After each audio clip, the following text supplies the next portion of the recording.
A quiet breakfast turned into a moment that shook a whole town. Two veterans who only wanted peace found themselves standing face to face with the kind of trouble they thought they left behind on the other side of the world. What happened inside a small diner in rural Kentucky would send ripples far beyond the morning crowd, and once the truth came out, nothing in that town would ever feel the same again. It started on a cloudy morning in the outskirts of Oldridge, the kind of place where the roads stay cracked, the signs stay crooked, and the regulars stay loyal. Hidden between a hardware shop and a feed store stood a small diner called Ellie's Place. People called it the warmest spot in town not because of the food, but because the woman who ran it treated every customer like family.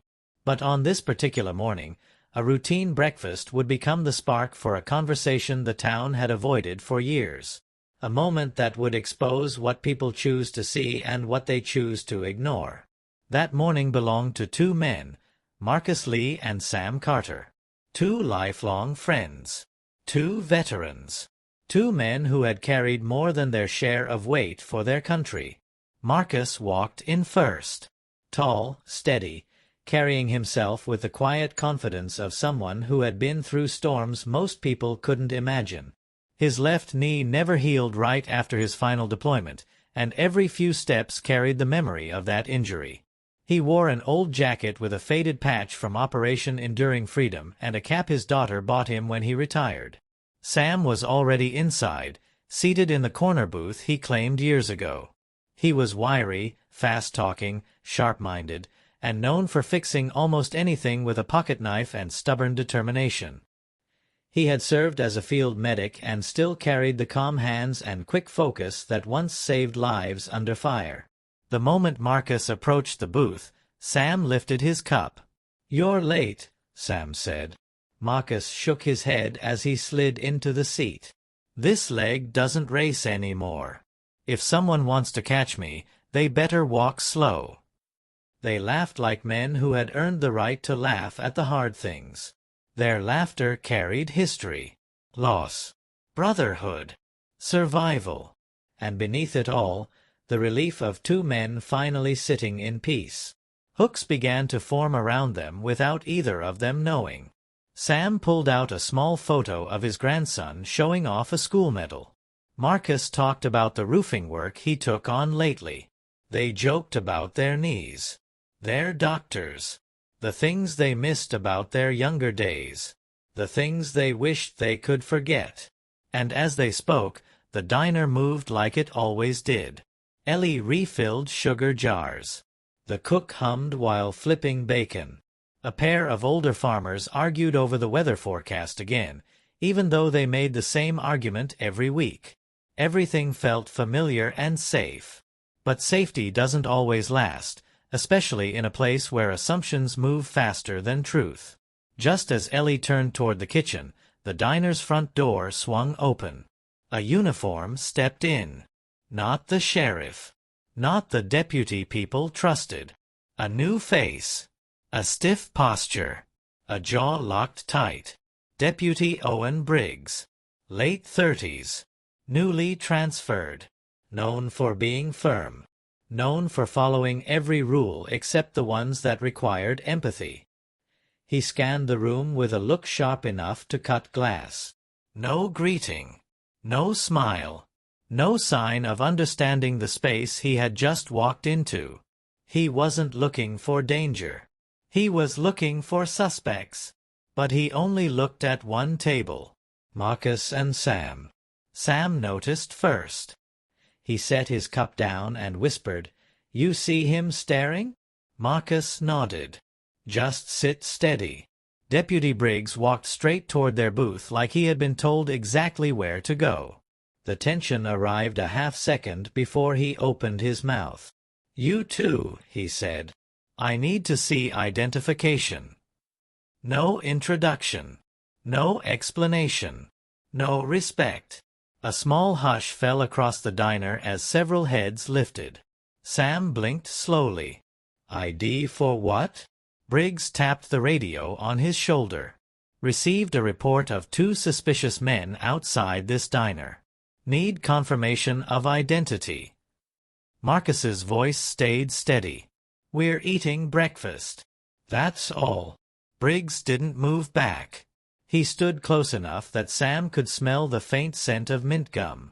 His hand hovered near his waist, not on the weapon, but close enough to send a message. Several customers froze. The chatter stopped. Even the kitchen went silent. Ellie, who had known Marcus and Sam for years, stepped forward. "They're regulars," she said.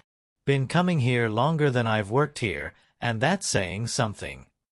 Briggs didn't even turn toward her. Sam folded his arms. "You walked right past every person in here. Came straight to us." Briggs kept his stare locked. "Your IDs." "Now." Marcus kept both hands on the table. "A habit. A precaution. A lifelong practice he never wished he needed back home."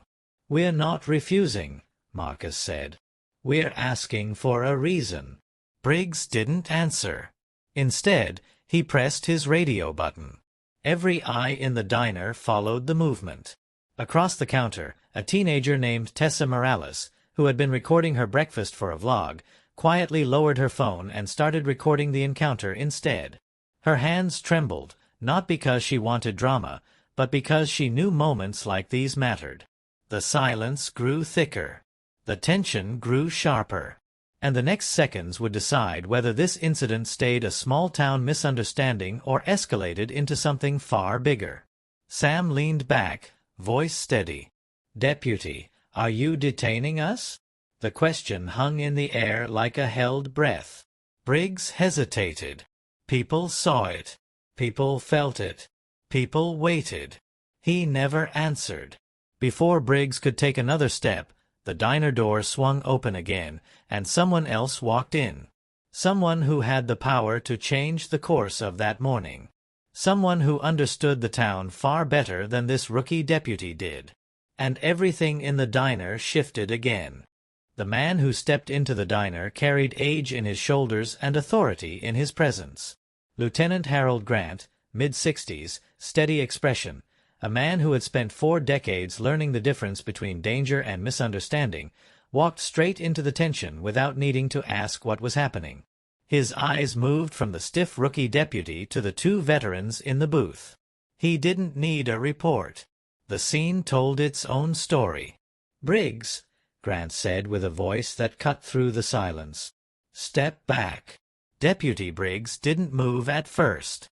A tiny stubbornness flickered in his jaw, but he eventually shifted just enough to give the room a breath of space. Grant looked at Marcus and Sam, offering the kind of nod that said he recognized them, even if they didn't recognize him. "Morning, gentlemen," he said. "Let's slow this down." Sam rested his hands on the table again. "We'd appreciate that." Grant turned to Briggs. "What exactly are you responding to?" Briggs cleared his throat. "Anonymous caller. Said 2 men were outside looking suspicious." Grant narrowed his eyes. "Suspicious doing what?" Briggs hesitated. "Standing." Several customers exchanged looks. One man scoffed under his breath. Ellie shook her head in disbelief. Grant exhaled slowly. "You escalated an anonymous call about 2 men standing. Before checking with staff. Before observing the room. Before asking a single question." Briggs stiffened. "Protocol says." Grant cut him off. "Protocol also says use judgment." This wasn't judgment. While Grant spoke, Tessa, still recording from her booth, whispered into her phone, "People need to see this." Comments were already popping up on her screen, rolling in like a rising tide. Marcus finally reached into his jacket. "You want ID?" he said. "Here." He placed his veteran identification card on the table, worn edges and faded print revealing years of travel in pockets and wallets. Sam followed his lead, placing his medic credentials beside Marcus's. Briggs didn't touch them. Maybe he couldn't. Grant looked down at the cards, then back at the men. "You 2 served?" Marcus nodded. 23 years. Sam said. 16. From a booth near the window, an older man in a dusty cap, Mr. Hollis, a retired trucker, stood up. "These men ain't suspicious," he said. "They're the reason my nephew got treated right when he came home from deployment overseas." Ellie chimed in. "They've been eating at this booth every second Wednesday for years. If they're suspicious, then the whole town needs checking." A ripple of agreement moved across the diner. Briggs' cheeks reddened. His stance loosened, but his pride held him still. Sam looked at him, voice even. "You didn't look at anyone else in this room. You saw two black men eating breakfast and made a choice." Briggs opened his mouth, but no words came out. Tessa kept recording. Her live comments were exploding. People pleading for badge numbers. People offering support. People furious. Lieutenant Grant noticed the phone. He didn't stop her. He simply turned back to Briggs. "Go outside," he said. "Wait for me." Briggs clenched his jaw, but Grant didn't blink. After a long second, Briggs walked to the door and stepped out into the parking lot. His shadow passed across the booth like a tension, leaving the room but not completely disappearing. The diner slowly exhaled. Grant sat down at the edge of Marcus and Sam's booth. "I'll be straight with you," he said. "I listened to the call. Someone said two men who didn't look familiar were outside the diner. No crime. No threat. Just prejudice wrapped in a phone call." Sam leaned forward, and Briggs picked it up like it was a robbery. Grant nodded. "And that's the problem." Just then, Ellie's landline rang behind the counter. She glanced at the caller ID and her face changed. "It's the sheriff's office," she whispered. Tessa's phone buzzed again. The livestream numbers had jumped higher. She looked at Marcus and Sam. "People online want to know if you're okay," she said. "They're already sharing this." Marcus rubbed his forehead. "We didn't come in here to make headlines." Grant folded his hands. "Sometimes you don't choose the moment," he said. "Sometimes the moment chooses you." A quiet fell over the room again, but this quiet wasn't fear. It was the awareness that the situation had grown larger than breakfast, larger than the diner, maybe larger than the town. From the doorway, a young delivery worker named Jordan Price peeked inside. He had seen everything from the outside through the windows. He hesitated before stepping in. "You good?" Jordan asked them softly. Sam nodded. "We're fine." Jordan didn't look convinced. He looked at Grant. "This kinda thing scares folks. Makes us wonder if we're next." Grant didn't sugarcoat. "That's why it has to be addressed." Marcus folded his hands together. "Addressed how?" Before Grant could answer, the diner door opened again. This time the person who walked in changed the direction of the entire morning. Sheriff Raymond Locke, the highest-ranking lawman in Oldridge County, stepped through with a look that carried both burden and determination. He had seen the live stream. He had seen the comments. He had seen how fast the truth spread. In that moment, every person in Ellie's place knew that what came next would define more than a single morning. It would define whether this town was willing to confront something it had ignored for too long. And Sheriff Locke wasn't coming in for coffee. He was coming in to face the truth. Sheriff Raymond Locke walked in without a sound, but something about his presence made everyone sit up straighter. He wasn't angry. He wasn't confused. He was carrying a different weight, the weight of knowing something had already spiraled far beyond a simple morning call. He stopped a few feet from Marcus and Sam's booth, scanning the room as if taking in every face, every breath, every piece of tension that hadn't yet settled. "Morning," he said quietly. Sam didn't respond. Marcus didn't either. They waited. Locke turned to Grant. "Harold, update me." Grant kept his voice steady and plain. Deputy Briggs escalated a non-criminal call. No threat. No assessment. No respect.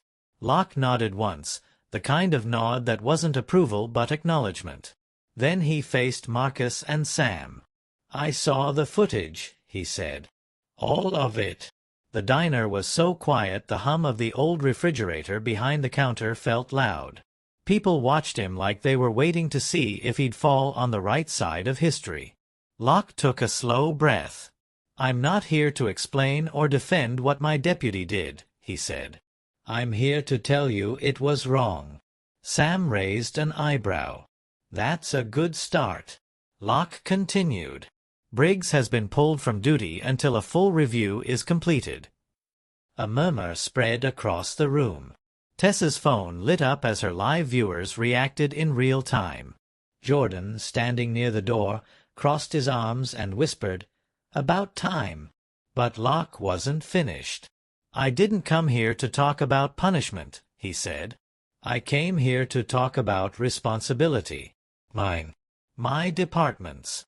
And the systems we built." Marcus leaned forward slightly. "Systems have a way of hiding behind procedures." Locke nodded. "Which is why procedures won't fix this. People will." Sam asked, "So what are you going to do?"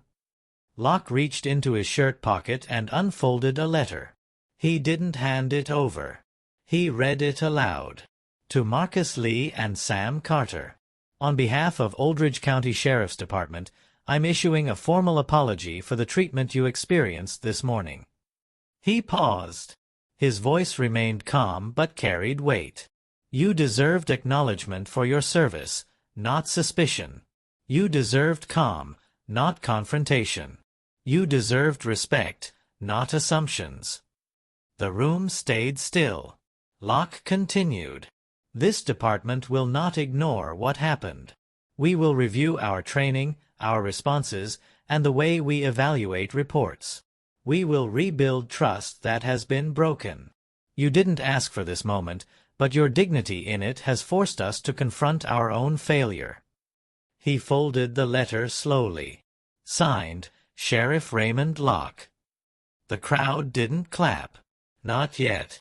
They just absorbed it. Finally, Ellie broke the quiet. "Sheriff, you should know this isn't the first time Briggs acted this way." Locke looked at her. "Meaning?" "Meaning," she said with a firmness she rarely used. "2 weeks ago he accused my delivery driver of stealing. No evidence. No apology after. Same kind of thing." Jordan nodded from the doorway. "He did it to me. Last month. Said I matched a description of someone causing trouble. Only reason he backed off was because my boss walked out and vouched for me." More heads nodded around the diner. A ripple of truth. A wave of stories that had been hiding beneath politeness and fear. Locke didn't speak for a long moment. When he finally did, his voice was lower. "Then I owe this town more than one apology." Sam watched him carefully, searching for signs of performance. There were none. But he still wasn't ready to let it go easily. "Sheriff," Sam said, "your deputy didn't walk in confused. He walked in ready to accuse. He walked straight to us.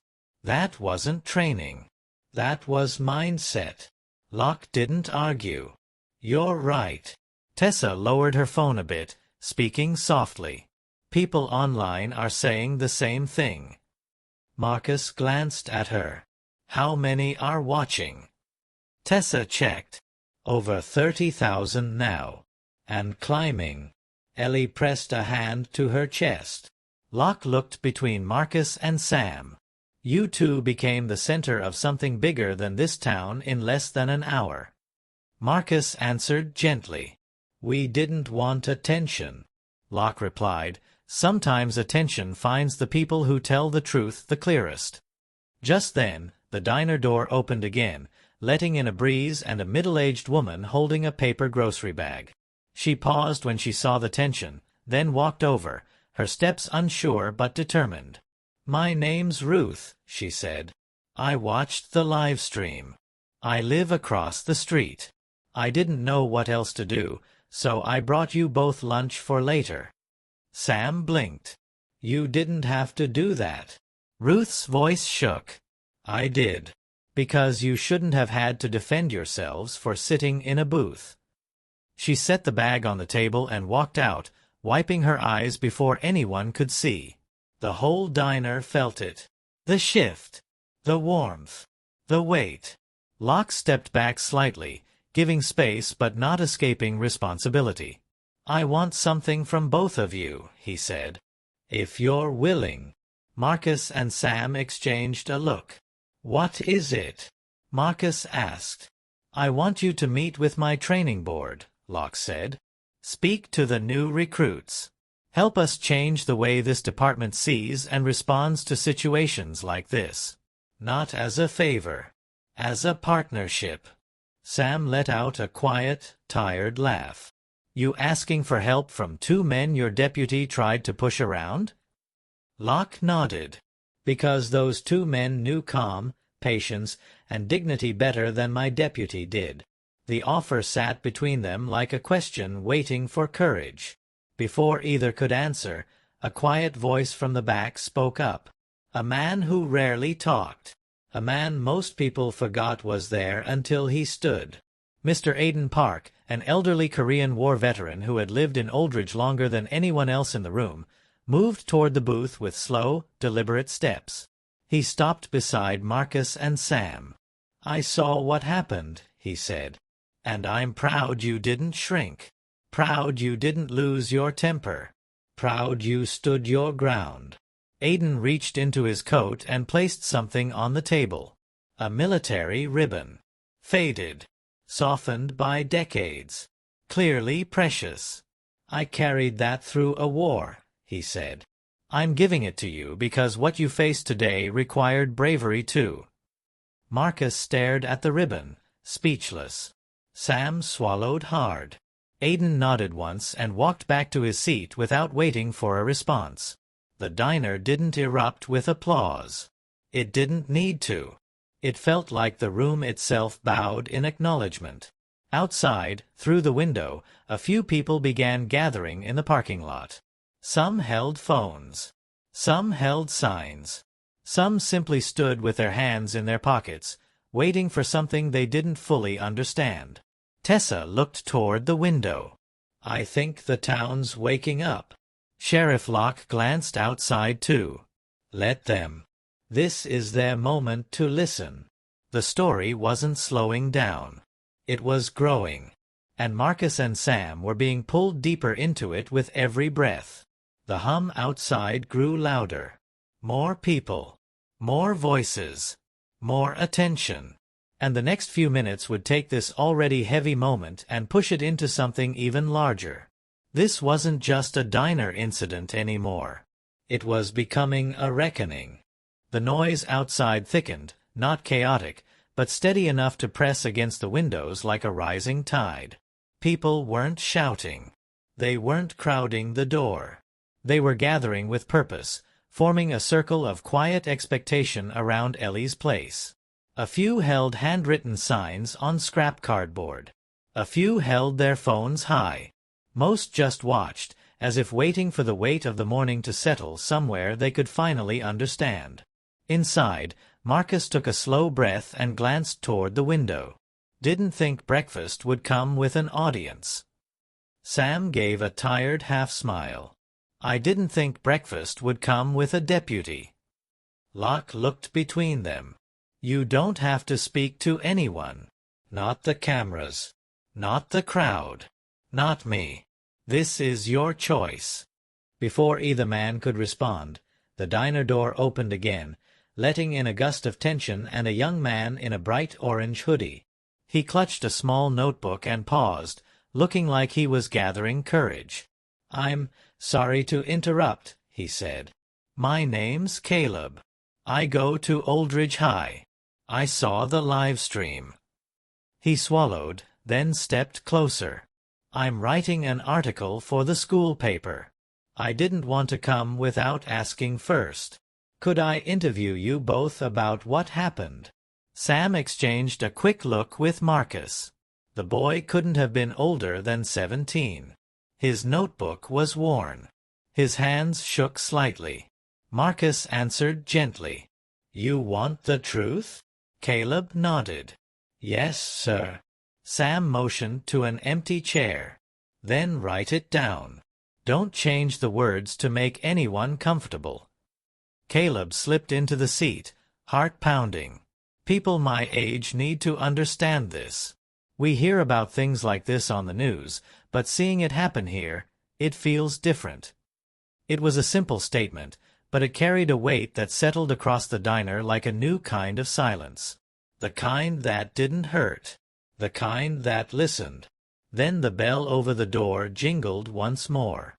Everyone turned at the same time. A UPS delivery driver entered, wearing a brown cap and a worried expression. His name tag read Eric. He scanned the room before walking to the counter. Ellie smiled weakly. You're safe, honey. Come on in. Eric stepped closer to Marcus and Sam. I watched the last 10 minutes from outside, he admitted. I almost walked away because I recognized that look in Briggs' eyes. The look that says someone already decided who you are before you speak. Sam nodded slowly. You've dealt with him too? Eric nodded. Not just him. Others. People think you're complaining when you tell the truth. But watching you two handle it the way you did. He exhaled. It made me walk in instead of driving off. Marcus folded his hands on the table. Fear keeps people silent. But silence keeps the problem alive. Eric nodded again and took a step back, but he didn't leave. He stayed, like someone standing guard. The room felt fuller with every new voice. Tessa lowered her phone but didn't stop recording. Her live stream comments scrolled so fast she couldn't read them all. Caleb scribbled in his notebook. Jordan stayed near the door, arms still crossed, standing witness. Mr. Hollis sat straighter, like he was watching history form in front of him. Aiden Park, the elderly veteran, didn't move, but his presence itself was an anchor. The diner had changed from a quiet breakfast spot into something heavier. It wasn't chaos. It wasn't anger. It was a gathering of truth, and truth had a way of pulling people in. Locke cleared his throat and tried to gain control over the moment again, but the diner had shifted into something no one fully owned anymore. Just when it seemed like the room might settle, the door opened once more. A woman in her mid-30s stepped inside wearing a green apron with the logo of the antique shop across the street. Her name tag read Megan. She approached with uncertainty in her steps, the kind of uncertainty that comes when someone is carrying apology on their shoulders. She stood near the booth and said softly, I was here earlier. I saw what happened. I didn't say anything. She shook her head. I should have. Sam didn't make her suffer. You're saying something now. Megan nodded. I guess I am. She stepped back, but her eyes held something deeper. A mixture of regret and awakening. Then Marcus did something no one expected. He took out his military ID again and placed it beside Sam's on the table. But this time he stared at it for a moment longer. You know what this card means? He asked quietly. People leaned in unconsciously, as if pulled by a gravity they didn't fully understand. It means I gave this country every bit of strength I had, he said.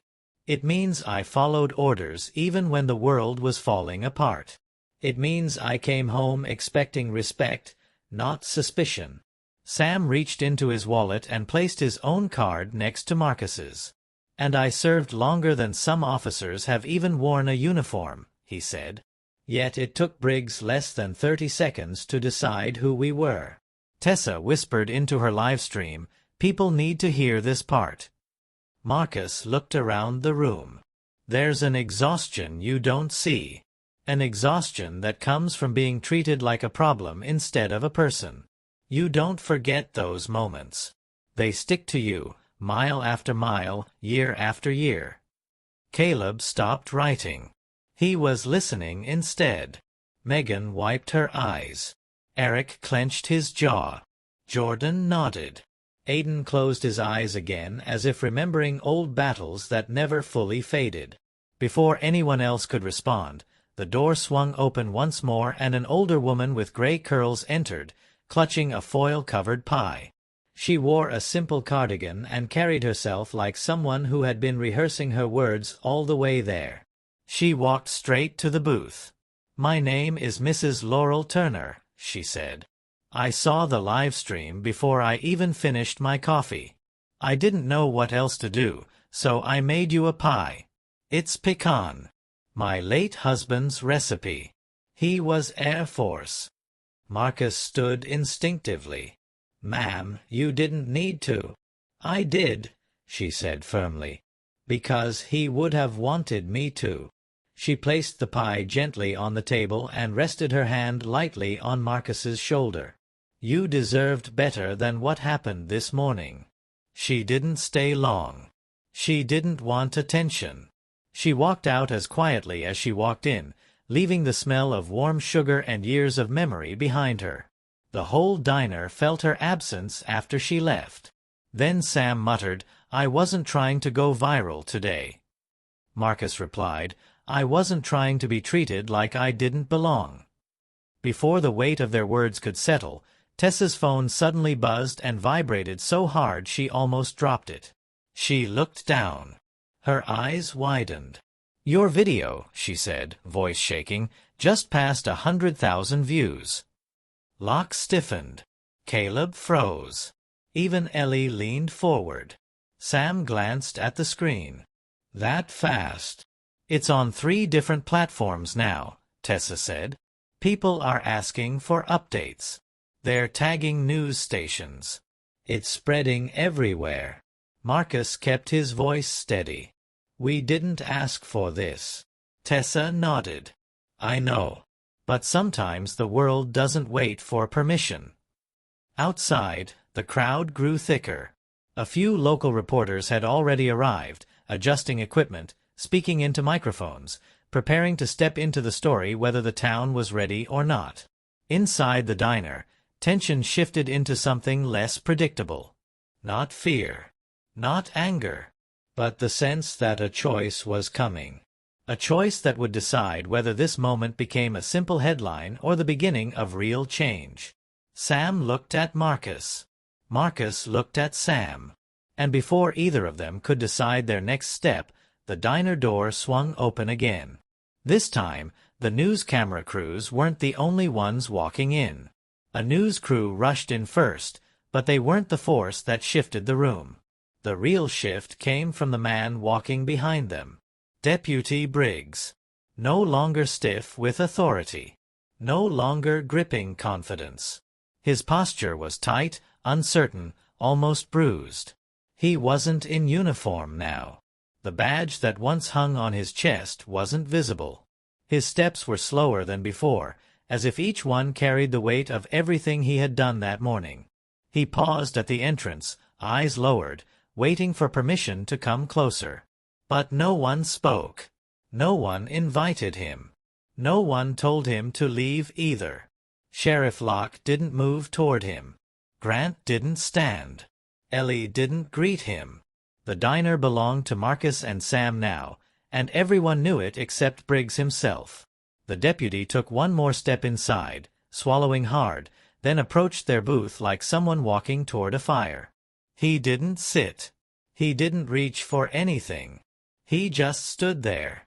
"I know nobody here wants to hear from me," Briggs said quietly. "But I came back because I needed to." Sam didn't answer. Marcus didn't either. They waited, steady and unflinching. Briggs's voice trembled slightly. "I watched the footage. I watched how I acted. I saw how fast I reacted to a call that didn't describe a crime. I saw how I didn't listen. How I walked in and chose who I thought was guilty before asking a single question." He looked directly at Marcus. "You weren't suspicious," he said. "You were sitting in a booth." Then he looked at Sam.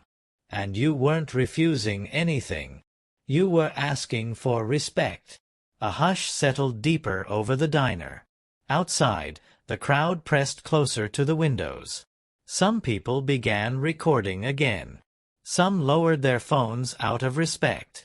The whole town seemed to lean in at once. Briggs cleared his throat. "I'm not asking for forgiveness. I'm not asking for sympathy. I'm here because I needed to say the truth out loud." He looked at the floor. "I assumed things I shouldn't have assumed. I acted on fear I didn't question. And it took a video going around the world for me to see it." Sam leaned back. "Why are you saying this here? Why now?" Briggs lifted his head. "Because I can't fix what I did. I can only own it where it happened." Marcus looked him directly in the eyes. "You hurt more than us today. You hurt trust. You hurt this town.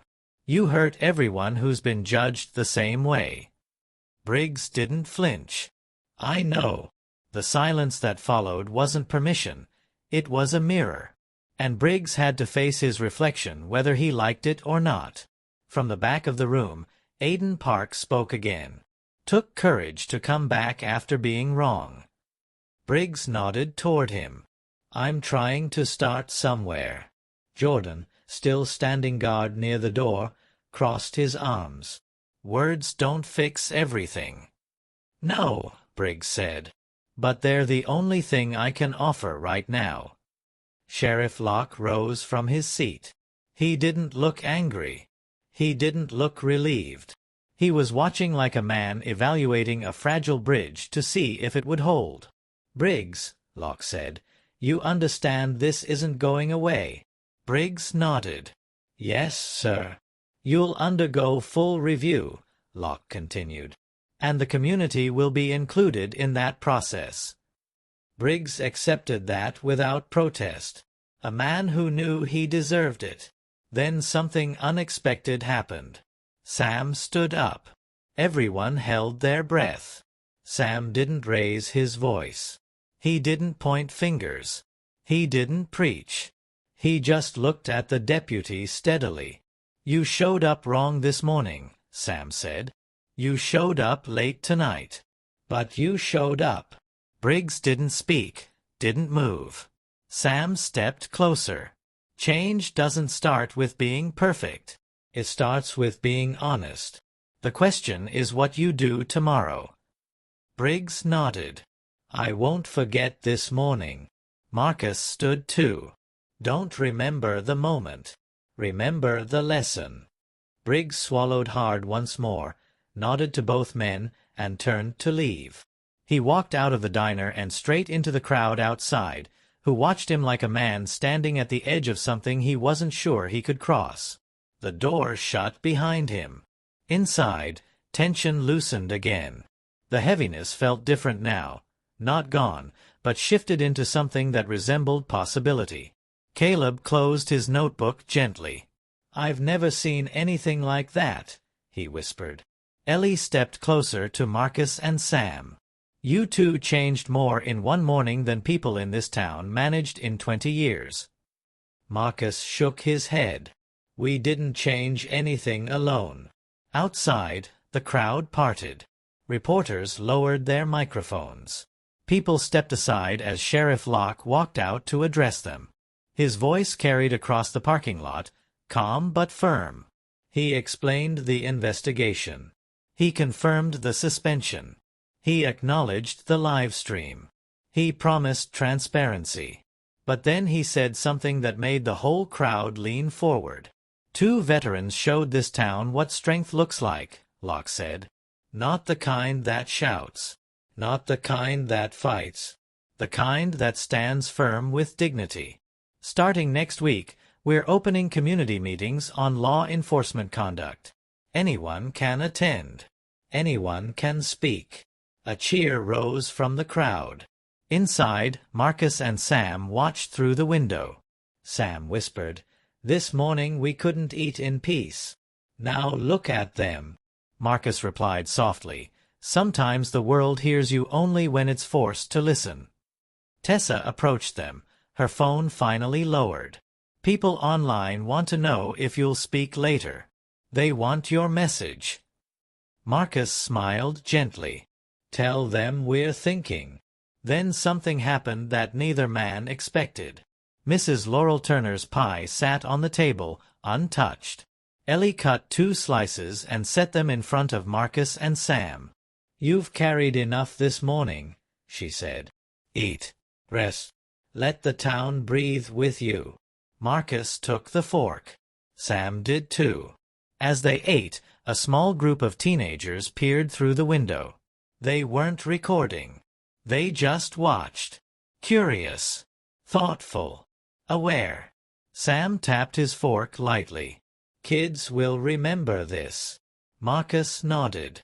"Only if adults keep talking." The diner slowly returned to motion, but nothing felt the same anymore. Not the air. Not the people. Not the space between them. What began with a confrontation ended with a community finally facing its own reflection. And as Marcus and Sam eventually stood to leave, stepping out into the fading afternoon light, Marcus paused at the doorway. He looked back into the diner. "It all started over breakfast," he said softly. Sam joined him. "And ended with the whole town waking up." They stepped outside, walking past the crowd that now parted out of respect rather than curiosity. No cameras followed them. No reporters chased them. No one demanded anything more. The world had taken enough from them that morning. But the truth they left behind? That truth would outlive the moment. It would echo in classrooms, town halls, sheriff's meetings, dinner tables, and every quiet corner where assumptions once went unchallenged. And it all began with 2 men who wanted nothing more than a peaceful breakfast. But instead, they helped a town find its voice. They walked away quietly. They didn't need applause. They didn't need headlines. Sometimes real change begins with calm voices and steady hands. Sometimes it begins at a diner table. And sometimes it begins when 2 men refuse to shrink in the face of disrespect. And stand tall, not for recognition, but for truth.